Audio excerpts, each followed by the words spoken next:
નથી, પણ ઈશ્વર તેઓને પણ પ્રેમ કરે છે.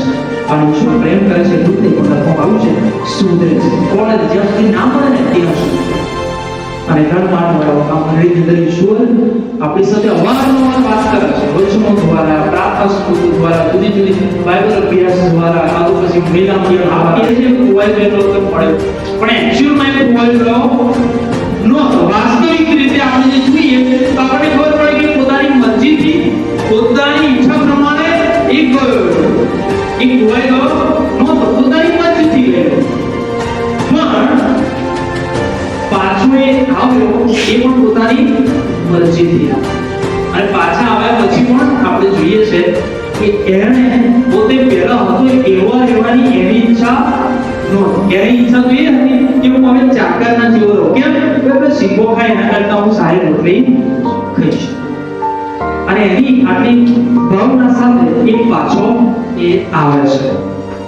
અને લખવામાં આવ્યું છે પ્રમાણે કે એનો બાપ એને એવું જ્યારે કહે છે કે બાપા મેં આકાશ સામે અને તારી સામે કહે છે કે પાપ કર્યું છે અને તારા દીકરો કહેવાવાની યોગ્ય હું નથી. જેના બાપાએ કીધું એની સાથે સારી રીતે વર્તે છે, એને બધું પહેરાવાની વાત કરે છે અને ઉજવણીની વાત કરે છે. 24મી કલમ લુકા સુસમાચાર उसका 15वां अध्याय और 24वीं आयत કેમ કે આ મારો દીકરો મૂળોને પાછો જીવતો ખોવાયો મને પાછો છોડ્યો તો ખો ગયા था वो मुझे वापस मिला. એનો મતલબ એ થયો કે આ પુત્રો એ માનસિક રીતે આ જગતની અંદર એક ખોવાઈ ગયો. એનો મતલબ કે એની અંદર એક ઘોડો બની ગયો કે એને એની અંદર જવું, એ પોતાની જાતને ખોવાઈ દેવી એને વધારે છે. બાપ સાથે રહેવું એના કરતા જગતની અંદર રહેવું એને વધારે પસંદ હતું. એનો મતલબ કે બાપની નજરમાં નહીં પણ જગતની સાથે, જગતની નજરમાં રહેવાની અભિલાષા એને વધારે. जगत मुझे देखे, जगत के आगे मैं हूँ, जगत के सामने मुझे सम्मान है, जगत के सामने मैं अच्छा हूँ, जगत में मैं बढ़ूँ, जगत की रोशनी मेरे साथ हो, लेकिन परमेश्वर की सम्मुख से वो बाहर निकला. लूका रचित सुसमाचार की पहली आयत में जो लिखा है कि जो लोग सुनने को आए थे, जो उनको देखने को आए थे, वो जो लोग थे उसमें कौन कौन थे? दानियों, पापियों અને શાસ્ત્રીઓ, ફરોશીઓ અને બીજા બધા લોકો એ ત્યાં આગળ પ્રભુ ઈસુ ખ્રિસ્તનું સાંભળવા, જોવા અને શીખવા માટે આવતા હતા. અને એ બધા લોકોની વચ્ચે પ્રભુ ઈસુ ખ્રિસ્ત છે અને તે સમયે એક કચકચ ચાલી રહી છે. અને એ જે પ્રશ્ન છે એ તો એ કે આ પ્રભુ ઈસુ ખ્રિસ્ત એ પાપીઓ જે છે એમનો અંગીકાર કરે છે અને એમની સાથે શું કરે છે? ખાય છે. જે પાપીઓ નહીં, આપણી ભાષામાં આપણે કહીએ કે જે લોકો દુષ્ટ છે, લુચ્ચા છે, અદેખાઈ કરનારા છે, ભૂંડા છે, જેમની સાથે બેસાય નહીં, જેમની સાથે વાતચીત ના થાય, જેમની સાથે સંબંધ ના રખાય અને જેને આપણે સારા ગણતા નથી. અને સોસાયટીની અંદર પણ એવા ઘણા બધા લોકો હોઈ શકે. અને પ્રભુ ઈસુ ખ્રિસ્તના સમયની અંદર પણ આ શાસ્ત્રીઓ અને ફરોશીઓ નિયમ પ્રમાણે ઘણા બધા લોકોને પાપીઓ ઠરાવે, ઘણા બધા લોકો દુષ્ટ છે એવું ઠરાવે, ઘણા બધા લોકો ઈશ્વર વિરુદ્ધ છે એવું ઠરાવે. અને આ બધા જે લોકો છે એ બધા લોકો એક પાપીઓની કેટેગરીમાં આવે. અને એટલે આ પ્રભુ ઈસુ ખ્રિસ્ત જ્યારે પૃથ્વી પર હતા એ સમય દરમિયાન ઘણી બધી જગ્યાએ એમણે પ્રચાર કર્યો, આકાશની વાતો કીધી, દેવ બાપથી સાંભળે દ્વારા જે કહેવામાં આવ્યું છે એ વાતો કીધી, ઘણા બધા ખુલાસા કર્યા, ઘણું બધું કીધા પછી પ્રભુ ઈસુ ખ્રિસ્ત ઘણા બધા ઘરે પણ ગયા, ઘણા બધા લોકો સાથે બેઠા, ઘણા બધા લોકો સાથે ચર્ચા કરી, ઘણા બધા સ્પર્શ કર્યો, ઘણા બધાની સાથે તેઓ રહ્યા. અને એમાં આ બધા લોકો પણ હતા. અને એટલે આ સમયની અંદર પ્રભુ ઈસુ ખ્રિસ્ત પવિત્રતાની વાતો કરે છે, શુદ્ધતાની વાતો કરે છે, સ્વર્ગીય રાજની વાત કરે છે અને આકાશના રાજ્યમાં જવા વિશે વાત કરે છે અને માફીની વાત કરે છે. અને જ્યારે આ બધું કહે છે ત્યારે તે સમયના જે દાણીઓ અને શાસ્ત્રીઓ જે છે, ફરોશીઓ છે, બધા કચકચ કરે. કચકચ કરે ને એટલે કેવું છે? બી હોય અમુક લોકો સામે આવીને બોલે નહીં પણ પાછળ બળબડ કરતા હોય ને, એવા લોકો આપણે જોઈએ છીએ કે એ આ પ્રકારની વૃત્તિ ધરાવનારા લોકો કે જેમણે કચકચ કરી અને એમણે એ વાત જાહેર કરી કે આ માણસ પ્રભુ ઈસુ ખ્રિસ્તને કહેતા નથી, પણ બાજુ કોઈ છે, ત્રીજી ચોથી વ્યક્તિ છે કે એમના ગ્રુપના લોકો છે અથવા જે એમની સાથે આવ્યા છે કે જે એમને મત ધરાવે છે કે જે એમના સાથે સંમતિ ધરાવે છે, એ લોકોને શું કહે છે કે આ માણસ પાપીઓનો અંગીકાર કરે છે, એમને એક્સેપ્ટ કરે છે, એમને સ્વીકારે છે, એમની સાથે સંબંધ રાખે છે, એમને પ્રેમ કરે છે, એમને સહાયપણું આપે છે, એમને શિક્ષણ આપે છે, એમની સાથે ભલાઈથી અને પ્રેમથી વર્તે છે. અને લખવામાં આવ્યું છે પ્રમાણે તેઓની સાથે ખાય છે, એમની સાથે ખવાય ને એમની સાથે બેસાય ને, અને એવો કોઈ સાથે ઈશ્વર છે. અને એટલે આ નિયમની વિરુદ્ધ છે અથવા આ યોગ્ય ના કહેવાય. જે પાપીઓની સાથે હોય એ કેવી રીતે સારો હોઈ શકે, એનું કેમ સાંભળવું? ઇનડાયરેક્ટલી પ્રભુ ઈસુ ખ્રિસ્તને ખોટા પાડવા અથવા પ્રભુ ઈસુ ખ્રિસ્તની વાતોને થી લોકોને ગુમરાહ કરવા માટે આ લોકો ત્યાં આગળ હતા. અને આ બાબત ઈસુ ખ્રિસ્તે જાણીને એટલે ઈસુ ખ્રિસ્ત સામે વળતો એમને પ્રહાર કરતા નથી, પણ પ્રભુ ઈસુ ખ્રિસ્ત આ પોતાની સાક્ષી આપે, પોતાનું સારાપણને. કોઈ સરસ એક વાત કોઈ કીધું કે તમારે કોઈને સારા બનાવવા કરતા તમે સારા બનો એ વધારે જરૂરી છે ને. બીજાની લીટી લાગી છે એક ભૂસી કાઢવાની અથવા એને ખરાબ કરવાની ચિંતા કરતા તમે સારા છો, તમે આગળ વધો અને તમે પ્રૂવ કરો કે તમે બીજા કરતા સારા, બીજાને પાડી નાખીને તોડી નાખીને તમે આગળ વધવાનો પ્રયત્ન કરશો નહીં. અને આપણે પણ જ્યારે ખ્રિસ્તી વ્યક્તિઓ તરીકે છે, જ્યારે જગતની અંદર બધા લોકો ખરાબ છે, મૂર્તિ પૂજા કરનારા છે, દુષ્ટ છે, એ આપણે એમને ખોટા ચિત્રવાની કોઈ જરૂર નથી. એ પાપી છે, અશુદ્ધ છે, અથવા એમણે ભૂંડાઈના કામો કરે, દુષ્ટના કામો કરે છે, શૈતાનના કામો કરે, ઈશ્વરની વિરુદ્ધના કામ કરે, પણ આપણે ઈશ્વરને એટલા મોટા બનાવવાના કે એમને ભાન થવું જોઈએ કે ના અમે ખોટા છીએ. અમારે એ આ બાબત વિશે વિચાર કરવો જોઈએ. અમે ખોટી જગ્યાએ છે, અમારે આપણા જો માર્ગે અપનાવવો જોઈએ. એટલે પ્રભુ ઈસુ ખ્રિસ્ત એ દિવસોમાં 3 દ્રષ્ટાંતો કીધા અને એ જે 3 દ્રષ્ટાંતો છે એ આપણે સરસ રીતે જાણીએ છીએ. પહેલો જે દ્રષ્ટાંત છે ખોવાયેલું ઘેટું, બીજું દ્રષ્ટાંત છે ખોવાયેલી અધેલી, અને ત્રીજું ઉડાવ ખોવાયેલું નીકળે એવું આપણે કહેતા નથી, પણ એક્ચ્યુઅલી એ ખોવાયેલો દીકરો કહીએ તો આપણો વાંધો નથી. ઓકે, પણ આ 3 જે દ્રષ્ટાંતો છે એના વિશે આજે આપણે જોવાના છે. બહુ ટૂંકમાં હું તમને એ કહેવા માંગુ છું. પહેલી બાબત કે ખોવાયેલું જે ઘેટું છે, જે 7મી કલમથી 7મી કલમ સુધી આપણે વાંચ્યું.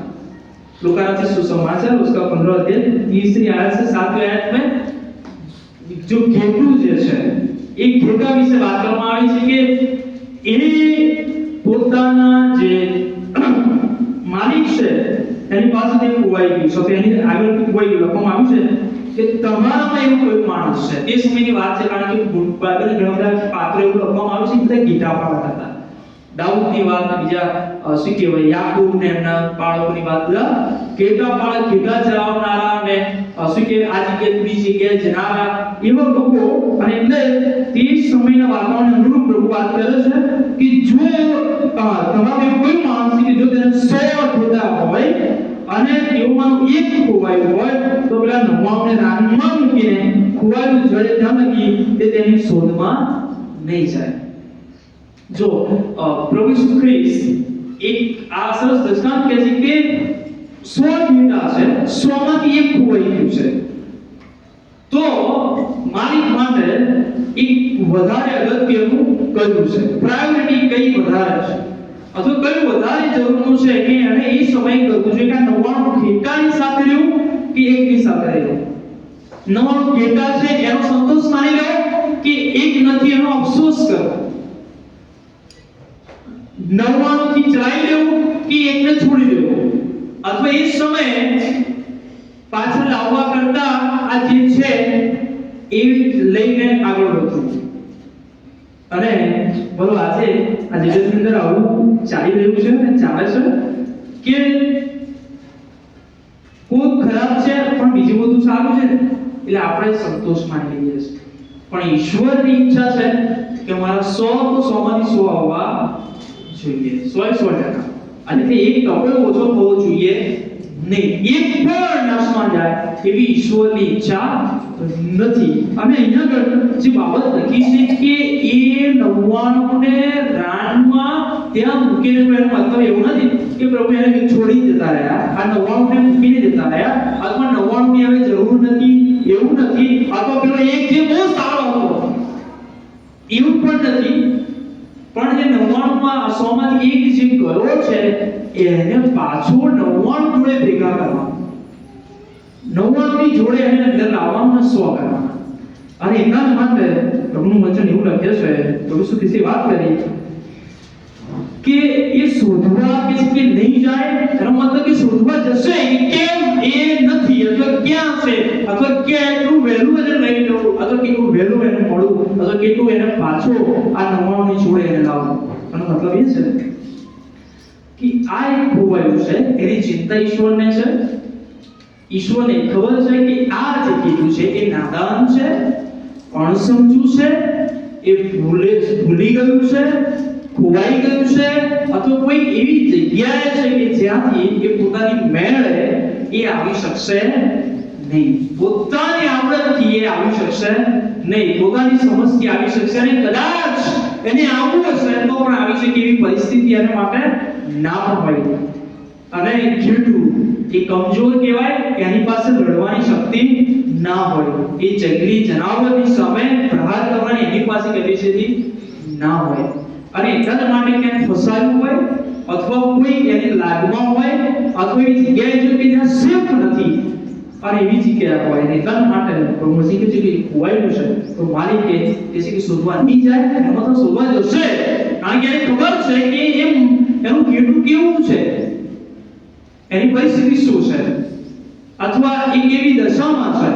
અને એટલે એ આપણે સમજી શકીએ કે ઘેટું વાળાનું જ હતું, એ સારું જ હતું, કોઈ રીતે, કોઈ બાબતના લીધે, કોઈ એવી પરિસ્થિતિના લીધે, અથવા કોઈ એવી બાબતમાં આવીને એ ત્યાંથી ભટકી ગયું છે, અથવા ભૂલું પડ્યું છે, અથવા એને આગળ સાથે જવું જોઈતું પણ એને ક્યાંક વધારે ચલવાનું પડ્યું, ક્યાંક એને વધારે સાથ ખાવાનું પડ્યું, અથવા ક્યાંક વધારે આકર્ષણ લાગ્યું, ક્યાંક વધારે જોવાની ઈચ્છા થઈ, ક્યાંક વધારે પૂરેવાનું લાયક ગમ્યું, અને કદાચ રહી ગયું, ભૂલું પડ્યું, સાથે આવી શક્યું નથી. અને અહીંયા આગળ આપણે જોઈએ છે કે જ્યારે માલિક શોધવા જાય અને જ્યારે ચડે છે, લખવામાં આવ્યું છે તેને ચડે છે ત્યારે શું કરે છે? हर्ष करे છે, वो आनंदित होता है कि जो मेरे ढोल जो है वो खो गई थी, मुझे वापस मिली. मतलब उसको जो 99 है उसका जो आनंद होना चाहिए उससे अधिक वो आनंद है कि जो खो गया था वो मुझे वापस मिला है, उसका आनंद उससे ज्यादा है. 99 को जो है वो सब कुछ अपने कंधे पे नहीं लगाया, लेकिन जो एक खो गया था ना, जब वो लेके वहां से आ रहा है तब अपने कंधे पे लेके आ रहा है कि वो वापस आए, मतलब खो गया तो वापस आए, वो बहुत अधिक आनंद उसको देता है. અને લખવામાં આવ્યું છે પ્રમાણે કે ખાન ઉપર એ ચડાવે છે અને ઘેર આવે પોતાના મિત્રોની સાથે, પોતાના પડોશીઓની સાથે ચર્ચા કરે છે, વાતચીત કરે છે અને આનંદ કરે છે અને જાહેર કરે છે. શું જાહેર કરે છે? કે મારી સાથે આનંદ કરો, કેમ કે મારું ઘેટું એ ખોવાયું હતું તે મને જડ્યું છે. અને બોલો એ ઈશ્વર આજે આપણને શોધે છે, પણ આ કેટેગરીની અંદર આપણે હોઈએ કે ના એ આપણા પર સવાલ છે કે આપણે આ કેટેગરીમાં આવીએ છીએ કે નહીં, કે આપણે એ ઈશ્વરના છીએ. પ્રભુ ઈસુ ખ્રિસ્તે તમારા માટે પ્રાણ આપ્યો છે, આપણે જાણીએ છે, મરણીના છે, મરણની સાથે જોડાયેલા છે, આપણે વિશ્વાસી લોકો છીએ, વિશ્વાસના કુટુંબના છીએ. પણ કહી શકે કે આપણે આ જગતની અંદર એ બધાની સાથે રહેવાનો બહુ આગ્રહ રાખીએ, સાથે રહીએ છીએ, સાથે જીવીએ છીએ, સાથે ભજન કરીએ, સાથે આરાધના કરીએ, બધું જ કરીએ છીએ. પણ ક્યાં એવી પરિસ્થિતિઓ આપણા જીવનમાં આવે છે કે આપણને એ મંડળીમાં સાથે રહેવું, અથવા ઈશ્વરના વચનોમાં રહેવું અથવા ઈશ્વરના પ્રેમમાં રહેવું એ ક્યાં આપણને ઘણી બધી કે એના કરતાં બીજું ક્યાં વધારે સારું આપણને દેખાય, બીજી જગ્યાએ આપણને વધારે સારું લાગે અથવા બીજી જગ્યાએ આપણને એનાથી વધારે કશું સારું છે એવું દેખાય. અને એટલા માટે આજે ખ્રિસ્તી લોકો પણ એ ઘણી બધી વખત એ ભટકી જતા હોય છે, ખોવાઈ જતા હોય છે. જ્યાં મળે ત્યાં શોધવાનો પ્રયત્ન કરે, જ્યાં સારું જોવાય ત્યાં જતા રહે, જ્યાં આનંદ મળે ત્યાં જતા રહે છે. અને પછી એ ત્યાં આગળ એવા ગ્રાહક થઈ જાય કે જ્યાં એ પોતાની મેળે આવી શકતા નથી. એમને ભાઈ સમજાવવું પડે અને સમજાવવું બહુ અઘરું પડતું હોય છે ઘણી બધી વખત. પણ એ નાદાની છે, એમની ભૂલ છે, એ પોતાના પ્રયત્નો પણ કદાચ કરે તો પણ આવી શકે નહીં, પોતાની ઈચ્છા હોય તો પણ આવી શકે નહીં. અને આ જેવા ઘણા બધા આપણામાં એવા છે કે જેમને પાછા વળવું છે, પાછા સારા બનવું છે, પોતાને એ સારાપણું પામવું છે, ઈશ્વરના બનવું છે, ઈશ્વરના વચન પ્રમાણે જીવવું છે, પણ એ એટલા બધા નાદાન છે કે એ કોઈક વાતમાં ગમે ત્યારે આવી જાય છે અને એ શૈતાની માર્ગોમાં એ ચાલ્યા કરે છે. અને યાદ રાખીએ કે જ્યારે તમે કેસરીય વાડાની બહાર છો ત્યારે તમે અસલામત છો, તમે સુરક્ષિત નથી. તમારી તરફ જોખમ છે, ભય છે અને તમારો નાશ થાય એ ચોક્કસ છે. અને એ આ ગીટા પાડક કે ગીટાનો માલિક એ જાણે છે કે પાડેની બહાર છે, એનો મતલબ કે એનો નાશ થવાના ચાન્સીસ ઘણા બધા છે, એનો નાશ થવાના ચાન્સીસ વધી જાય છે. जो भेड़ जो अपने मतलब बॉर्डर लाइन जो है उससे अगर बाहर निकलता है तो क्या होता है कि उसको खोने का डर ज्यादा है, उसको वो डर है कि मैं जिंदा रहूंगा कि नहीं. शायद उसको पता हो ना हो, क्योंकि वो तो बाहर है, उसको बाहर बहुत अच्छा लग रहा है कि इतना सारे हरियाली, कितनी सारी जगह, कितने सारे पानी, कितना सारा मतलब बाउंड्री कुछ है नहीं, कहीं पर भी जा सकते, कहीं पर भी घूम सकते, कुछ भी कर सकते. लेकिन वो नहीं जानता कि मैं बाहर जितना हूं उतना लोगों की नजर में, शैतान की नजर में, और जो जंगली जो एनिमल्स है, प्राणी है, उसकी नजर में हूं मैं कि वो कभी भी मुझे मार सकते हैं. और यही बात हमारे व्यक्तिगत जीवन में भी है, हमारे कलीसिया के अंदर भी है कि हमको कलीसिया क्यों बनानी जरूर हुई. यार परमेश्वर को, यीशु मसीह को ऐसा क्यों लगा कि कलीसिया होनी चाहिए या फिर सब कलीसिया में रहे, विश्वासी लोग एक रहे, उसकी जरूरत क्यों रहे? इसलिए कि हम जब साथ में हैं तो परमेश्वर की सामर्थ्य, पवित्र आत्मा कार्य हमारे साथ ज्यादा स्ट्रांग होता है, ताकि हम शैतानी बातों से हम बच सकते हैं, प्रहारों से बच सकते हैं. और यहाँ पर यही बात है कि જ્યારે આપણે એ બહાર છીએ, અસુરક્ષિત છીએ, આપણે સંભાળ લેનાર એ આપણે કોઈ નથી, બહાર બધા લાગે નહીં, પણ હકીકતમાં મોતથી, એ અંતથી તમે નજીક છો. અને ઈસુ ખ્રિસ્તને ખબર છે, પ્રભુને ખબર છે. એટલા માટે મને તમને એ બચાવવા માટે એ 99ને મૂકીને એ એકની પાસે જાય છે કે કોઈ એને પકડી પાડે, કોઈ એનો નાશ કરે, કોઈ એને મારી નાખે, એ પહેલા હું જઉં અને એને બચાવી લઉં. અને અહીંયા આપણે જોઈએ છે કે બચાવીને લાવે છે અને ઈશ્વર એમાં આનંદિત થાય છે અને ઘણાઓની સાથે પણ વાતે કરે છે. એટલા માટે 7મી કલમ લખ્યું છે, હું તમને કહું છું કે એ જ રીતે જે 99 ન્યાયોને પસ્તાવાની અગત્ય નથી, તેઓના કરતા એક પાપી પસ્તાવો કરે તેને લીધે આકાશમાં આનંદ થશે. બીજું ઉદાહરણ આપણે 8મી કલમથી 10મી કલમમાં જોઈએ છે. એ ઉદાહરણ અધેરી જે પૈસો અથવા જે નામ જે છે એની વાત છે કે એક સ્ત્રી છે અને એ સ્ત્રી એની પાસે 10 અધેલી અથવા 10 રૂપિયા અથવા 10 સિક્કા એ નામ એની પાસે છે અને કહે છે કે ખોવાઈ જાય. અત્યારે તો લાઈટની વ્યવસ્થા એટલે તે સમયની વાત છે કે ખોવાઈ જાય તો એ શું કરે, દીવો કરે અને આખું ઘર વાળે કે જેથી કરીને એ ક્યાં ખોવાઈ ગયું, પડી ગયું છે એને મળે, અને ત્યાં સુધી તપાસ કરે કે જ્યાં સુધી એને મળે નહીં. અને લખવામાં આવ્યું છે કે જ્યારે એને મળે ત્યારે બધાને એ પણ જાણ કરે છે કે મને મળ્યું. એટલે હું આના વિશે વિચાર કરતો હતો કે આ ઉદાહરણ લખવાનું કારણ શું. કારણ શું હોઈ શકે? કારણ કે આ તો પૈસાની વાત કે જે નિર્જીવ વસ્તુ છે એની વાત કરે છે, અથવા નામ એનાથી શું મતલબ નીકળી શકે? આ વસ્તુ એવી છે કે જે નિર્જીવ છે પણ કિંમતી છે. સમજ્યા? નિર્જીવ છે પણ કિંમતી છે. એ પૈસામાં, એ રૂપિયામાં એવું કોઈ પગ હોય ને કે ચાલી ગઈ જાય તો પોતાની મેળે શું કરે, પણ એની કિંમત કરે. કે જેના હાથમાં આવે એને જેવું ફાવે એવું વાપરે, જેને ગમે એમ એનો ઉપયોગ કરે, સારા કામમાં ઉપયોગ કરે, ખરાબ કામમાં પણ ઉપયોગ કરી શકે. અને અહીંયા આગળ એ બાબત આપણે જોઈએ છે કે એ ઈશ્વર એ નિર્જીવ છે પણ કિંમતી છે. અને એ 10 છે અને એમાં એક કહે છે કે ખોવાઈ ગયું છે, પાછું મળે એની બહુ જરૂરનું છે.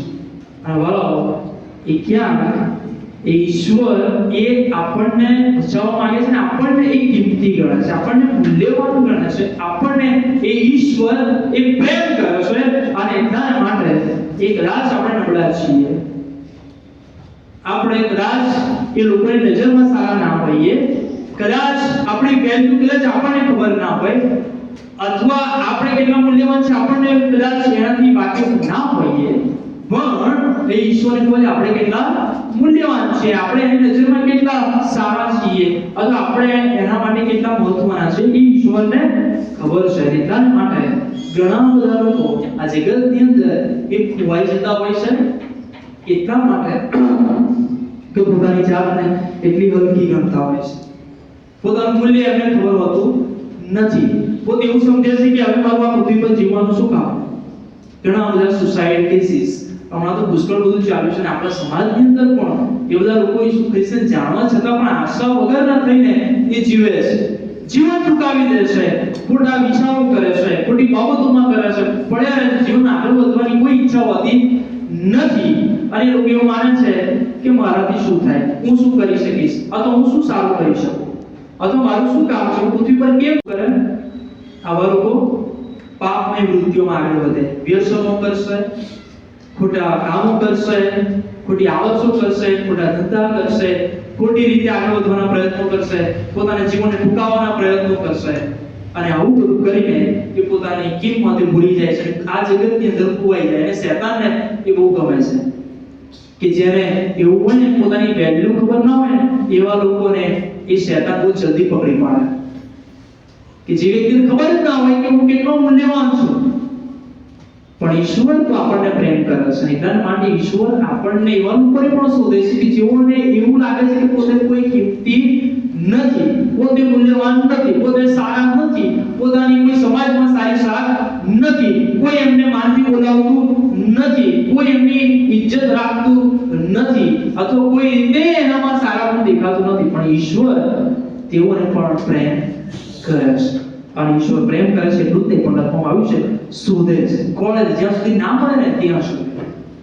અને ઘર માનવાળો આ મંડળીની અંદર ઈશ્વર આપણી સાથે અવારનવાર વાત કરે છે, વચનો દ્વારા, પ્રાર્થના સંબંધો દ્વારા, જુદી જુદી બાઇબલ અભ્યાસ દ્વારા, કાં તો પછી મહિલા મંડળ દ્વારા, કાં તો સન્ડે સ્કૂલ દ્વારા, કાં જુવાનોની સંગત દ્વારા, અથવા ભજન સેવા દ્વારા, અથવા જુદા સેમિનાર દ્વારા પ્રભુ એ વારે ઘડીએ શોધ્યા કરે છે કે આવી રીતે મળી જાય, આ સંગતમાં મળશે, પેલી સંગતમાં મળશે, આ પ્રમાણે મળશે, આ કાર્યક્રમ દ્વારા મળશે, આ વચનથી મળશે, પેલા વચનથી મળશે. ઈશ્વર એ શોધ્યા કરે જ્યાં સુધી એ મળે નહીં ત્યાં સુધી. અને ઈશ્વર એ આપણામાં કોઈ એવું હોય કે પોતાની જાતને ક્યારેય મૂલ્યવાન ના કરી હોય, અથવા એના લીધે ક્યારેય ઈશ્વરની પાસે આવ્યા ના હોય, અથવા એના લીધે ખોટી બાબતોમાં ચડી ગયા હોય, પણ ઈશ્વર તમને પણ શોધે છે. અને ત્રીજી એવી બાબત છે એ જેને આપણે ઉડાવ દીકરો કહીએ છીએ, પણ જો આપણે અહીંયા પણ ખોવાઈ ગયાની વાત આપણે જોઈએ છે. અને એમાં એક માણસ છે, બે બાળકો છે, એક મોટો અને એક નાનો દીકરો, એ પોતાના બાપની પાસેથી પોતાની સંપત્તિનો ભાગ લઈને જાય છે અને બધું ફેરીમાં બધું ઉડાવી દે છે. અને એ ઉડાવી દીધા પછી એને ખબર પડે છે કે ભાઈ હું ખોટી જગ્યાએ છું, અને પાછો આવે છે. અને પાછો આવે છે અને બાપની પાસે આવે, બાપ એને સ્વીકારે છે, એ આપણને ખબર છે. પણ આ ઘટનાની અંદર, આ દ્રષ્ટાંતની અંદર એક બાબત એ છે કે ક્યાંક ખોવાઈ ગયું હોય, આ છોકરો ખોવાયો હોય એવું આપણને જણાતું નથી. હે એવું કેમ? મતલબ એ બાપ કહે છે કે ખોવાઈ ગયેલો હતો મળ્યો, પણ એક્ચ્યુઅલમાં એ ખોવાઈ ગયો નહોતો. વાસ્તવિક રીતે આપણે જે જોઈએ તો આપણને ખબર પડે કે પોતાની મરજીથી, પોતાની ઈચ્છા પ્રમાણે એ ગયો, એ ખોવાઈ ગયો નહોતો, પોતાની મરજીથી ગયો. પણ પાછો એ આવ્યો, એ પણ પોતાની મરજીથી આવ્યો. અને પાછા આવ્યા પછી પણ આપણે જોઈએ છે કે એણે પોતે પહેલા હતો એવા રહેવાની એની ઈચ્છા નહોતી. એની ઈચ્છા તો એ હતી કે હું હવે ચાકરના જેવો રહું. કેમ? કે આપણે સિંગો ખાય એના કરતા હું સારી રોટલી ખાઈશ. અને એની આટલી ભાવના સાથે એ પાછો એ આવે છે. અને લખવામાં આવ્યું છે પ્રમાણે કે એનો બાપ એને એવું જ્યારે કહે છે કે બાપા મેં આકાશ સામે અને તારી સામે કહે છે કે પાપ કર્યું છે અને હવે તારો દીકરો કહેવાવાની યોગ્ય હું નથી. તેના બાપે શું કર્યું? એની સાથે સારી રીતે વર્તે છે, એને બધું પહેરાવાની વાત કરે છે અને ઉજવણીની વાત કરે છે. 24મી કલમ લુકા સુસમાચાર उसका 15वां अध्याय और 24वीं आयत, કેમ કે આ મારો દીકરો મૂવો હતો ને પાછો જીવતો ગયો છે, ખોવાયો હતો ને પાછો જળ્યો છે, જો ખો ગયા था वो मुझे वापस मिला. એનો મતલબ એ થયો કે આ છોકરો એક માનસિક રીતે આ જગતની અંદર એક ખોવાઈ ગયો હતો. એનો મતલબ કે એની અંદર એક ઘેરો બની ગયો કે એને એની અંદર જવું, એ પોતાની જાતને ખોવાઈ દેવી એને વધારે ગમતું. બાપ સાથે રહેવું એના કરતા જગતની અંદર રહેવું એને વધારે પસંદ હતું. એનો મતલબ કે બાપની નજરમાં નહીં પણ જગતની સાથે, જગતની નજરમાં રહેવાની અભિલાષા એને વધારે હતી. कि जगत मुझे देखे, जगत के आगे मैं हूँ, जगत के सामने मुझे सम्मान मिले, जगत के सामने मैं अच्छा हो, जगत में मैं बढ़ूं, जगत की रोशनी मेरे साथ हो. लेकिन परमेश्वर की सम्मुख से वो बाहर निकला था. અને એવી પરિસ્થિતિની અંદર એ પાછો આવે છે અને કહે છે ખોવાઈ ગયેલું હતું પણ પાછો એ જોડ્યો છે, ઉજવણી કરે છે અને આનંદ એ કરે છે. અને બોલો પછી મહત્વની બાબત એનાથી આપણે જે શીખવાની છે કે એ ખોવાઈ ગયો હતો પણ એ સમજણો હતો, એ પરિપક્વ હતો, પોતાની મેળે પાછો આવી શકે એવું એ હતો. અને એના માટે બાપ આ છોકરાને શોધવા માટે જતા નથી. બાપ પાછળ ચાકરોને મોકલતા નથી. બાપને ખબર છે કે કેટલો પરિપક્વ છે, એ મારી સાથે રહ્યો છે, મારા આશીર્વાદ જોયા છે, મારી સાથેનું જીવન જોયું છે અને મારી સાથે રહ્યો છે અને તન માટે ખોઈ ગયો છે. એની પોતાની ફરજ છે કે પાછો આવે અને એ અહીં આગળ હોય. અને તન માટે એ પોતે ખોવાયેલો, એને પોતે જળવાનો હતો અને એને પાછળ પોતે આવવાનો હતો. તન માટે એની પાસે વિકલ્પ હતો. સિંગો ખાવી છે કે ઘરે બાપના ઘરે રોટલી ખાવી છે, જગતમાં રહેવું છે કે બાપની પાસે રહેવું છે, એની પાસે એ વિકલ્પ હતો.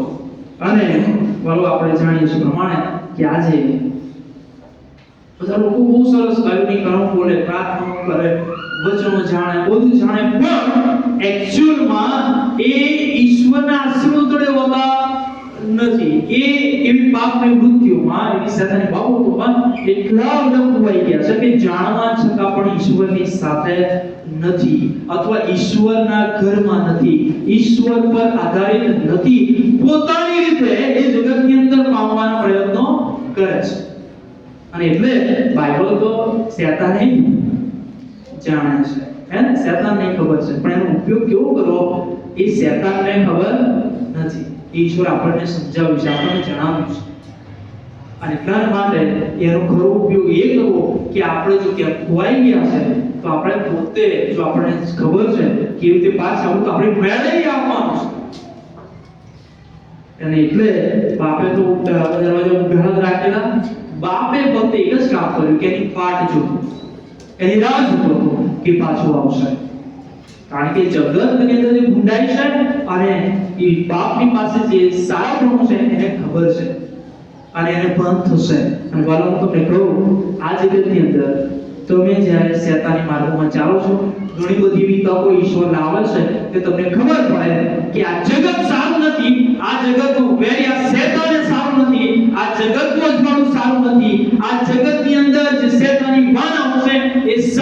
નથી અને એ તમને અંતે નાશ તરફ લઈ જાય છે, એ તમને ઈશ્વર પૂરેપૂરું સમજાવે છે. અને ઈશ્વરે તમને તક આપે છે કે હવે તારે પાછા જવું છે કે હજુ એમાં જ રહેવું છે.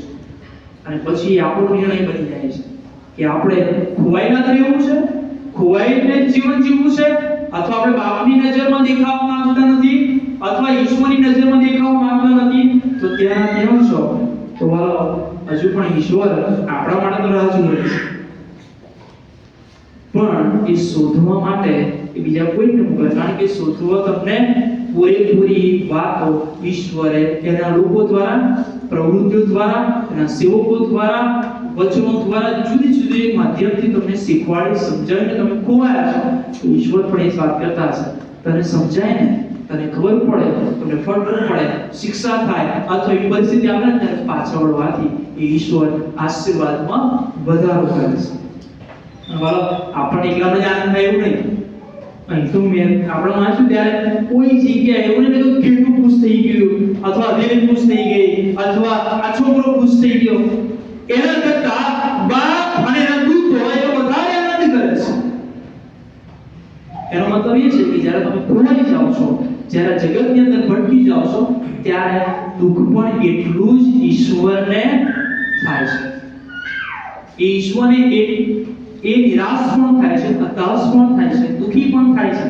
પણ આ ત્રણ તબક્કા છે. એક, તમે ખોવાયા છો કેવી રીતે? જો નાદાનમાં ખોવાઈ ગયા છો તો ઈશ્વર તમારા માટે પ્રયત્ન કરે છે કે તમે પાછા મળો. તમે તમારી જાતને મૂલ્યવાન સમજતા નથી અને કોઈ ખોટા માર્ગમાં છો તો ઈશ્વર તમને શોધે છે. પણ જો તમે જાણી જોઈને ખોવાઈ ગયા છો તો તમારે જાતે જ એ પાછા આવવું પડશે. કારણ માટે આપણે એવું ના માનીએ કે ઈશ્વર મારી કાળજી લે, તો ઈશ્વર તમારી કાળજી લે છે, ઈશ્વર તમારું પ્રેમ કરે છે. પણ તમે જે રીતે ખોવાયા છો ને એ તમારે તપાસવાનું છે કે તમે કેવી રીતે ખોવાયા છો. તમારે શોધી કાઢવાનું, હું ખોવાયો છું, મારી જાતે ખોવાઈ ગયો છું કે આ તો ભૂલથી થયું છે. વાલો, ઈશ્વર ના માટે તમને બચાવવા એ અશક્ય નથી. ઈશ્વર માટે શક્ય છે. લખવામાં આવ્યું છે એ હથેળી મળી ના મળી ત્યાં સુધી પાછળ પડ્યા, એ કેટલું એમને ના મળી ત્યાં સુધી ગયા, લઈને એ આગળ 99 મૂકીને પણ ગયા, એટલી હદ સુધી જશે. અને અમારો તમારો ઈશ્વર એ એટલી હદ સુધી ગયા પણ છે કે મને ને તમને બચાવવા માટે મને પોતાનો પુત્ર આપી દેવો પડ્યો ને, તો એટલી હદ સુધી પણ ગયા છે કે આપણે પછી જઈએ. બોલો, ઈશ્વર એટલી હદ સુધી જવા તૈયાર છે.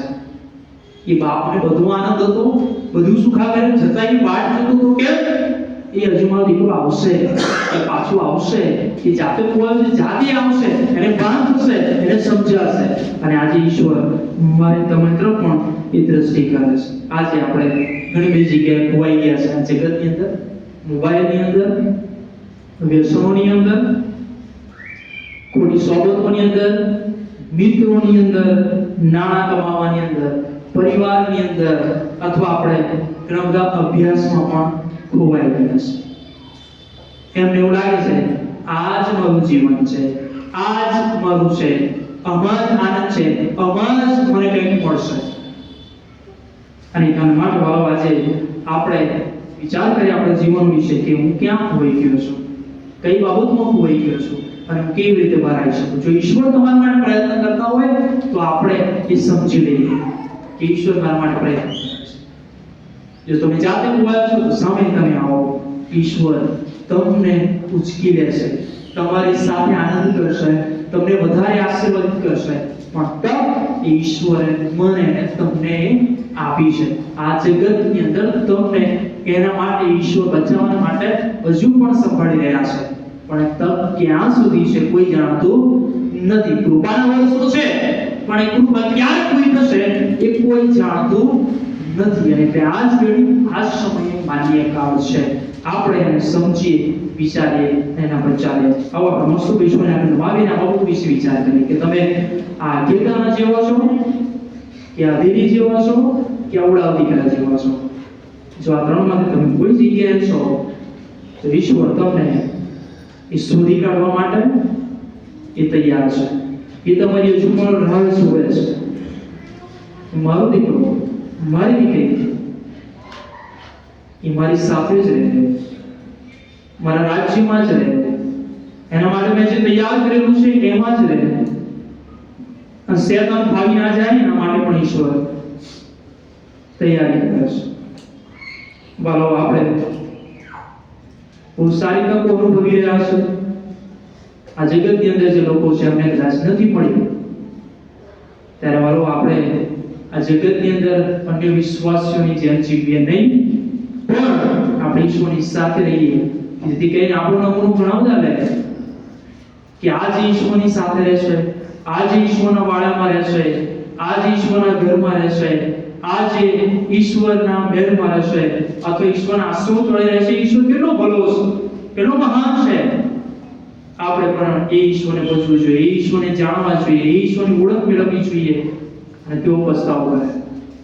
બોલો, ઈશ્વર આપણને પસંદ કર્યા છે એટલા માટે નહીં કે આપણે આ જગતની અંદર આનંદ કરીએ, આ જગતમાં ખોવાઈ જઈએ. બોલો, ઈશ્વરે આ તક આપણને આપી છે, આપણે બચી જઈએ. બચાવનો માર્ગ ઈશ્વરે આપણા માટે ખુલ્લો રાખેલો છે. એ દ્વાર તરફ આપણે દ્રષ્ટિ કરીએ અને આપણે ઈશ્વરની પાસે આવીએ. અમારા જીવતા ઈશ્વર, અમે આ જગતમાં છીએ અને એટલા બધા પ્રભુ મેં આ જગતની અંદર ઓતપ્રોત થઈ ગયા છે કે અમારા માટે મોબાઈલ અને મોબાઈલની અંદર સોશિયલ મીડિયા અને મનોરંજનની બાબતો અમારા માટે એ વધારે અગત્યતા ધરાવે છે. આ જગતની અંદર અમે જ્યારે છીએ ત્યારે અમને અમારા મિત્રો જ સર્વસ્વ અમને લાગે છે. અમે આ જગતમાં છીએ ત્યારે પ્રભુ આ જગતની બધી શોખતો એ અમને શ્રેષ્ઠ લાગે છે. અમે આ જગતમાં છીએ ત્યારે ઘણા પ્રકારની કુટેવો અને વ્યસનો અમને એ સારી લાગે છે, અને એ જ અમારો આનંદ બની ગયો છે. અમે આ જગતમાં છીએ અને ના કમાવા એ જ અમારું ધ્યેય અને અમારું જીવન બની ગયું છે. પ્રભુ, અમે જ્યારે આ જગતમાં છીએ ત્યારે અમને આ પરિવાર સિવાય બીજું કશું દેખાતું નથી. પરિવાર જ અમારું જીવન છે એવું મેં માની લીધું છે. અને આ જગતની અંદર અમે છીએ ત્યારે અભ્યાસ અને કારકિર્દી અને જીવનની અંદર ઉત્તમ બાબતો પામવા માટે જ અમે જીવતા હોય એવું અમે કર્યું છે. પ્રભુ, આ જગતની અંદર અમે ક્યાંક આ બધી બાબતોમાં ખોવાઈ ગયા છે. તમારા આશીર્વાદ તળે તમારી પાસે રહેવાનું મેં મૂકી દીધું છે. કોઈ પણ ભોગે અમે આ જગતની અંદર શ્રેષ્ઠ બનવાના પ્રયત્નો કરીએ છીએ, પણ પ્રભુ જ્યારે વાળામાં નથી ત્યારે અસુરક્ષિત છીએ એ તમે સારી રીતે જાણો છો, પણ અમે ભૂલી ગયા છીએ. અને એના માટે પ્રભુ આજે અમે જ્યારે વચન શીખ્યા છે ત્યારે તમારી પાસે પાછા આવીએ છીએ. અમને સહાય કરો, અમને શીખવો, અમને પ્રભુ તમે પાછા લાવો એવી અમે પ્રાર્થના કરીએ છીએ. પ્રભુ, તમે જે તકો અમને આપો છો કે જેમાં અમે પાછા વળી શકીએ એ અમે ભૂલી ના જઈએ એવું તમે થવા દો. અને પ્રભુ, અમે તમારી સાથે સદાકાળ માટે રહીએ, જેથી કરીને નરકની અગ્નિ, નરકની શિક્ષા, અનંતકાળની મૃત્યુ એના ભોગ અમે ના બનીએ. પ્રભુ, તમે આ વચન દ્વારા અમારી સાથે વાત કરી છે, એના માટે આભાર માનતા પ્રભુ ઈસુ ખ્રિસ્ત મારફતે માંગીએ છીએ, માટે સાંભળો અને સ્વીકાર કરો. આમેન. હવે આપણે આ સમય કોયર દ્વારા એક ખાસ ગીત સાંભળીશું, અને સ્પેશિયલ ગીત છે. બધાને કદાચ આવડતું પણ હોય, પણ શીખીએ આપણે કોયરની સાથે. आओ स्तुति करें पुस्तिकाમાંથી ગીત નંબર 151, ईशु का नाम है सारे जमीन पर.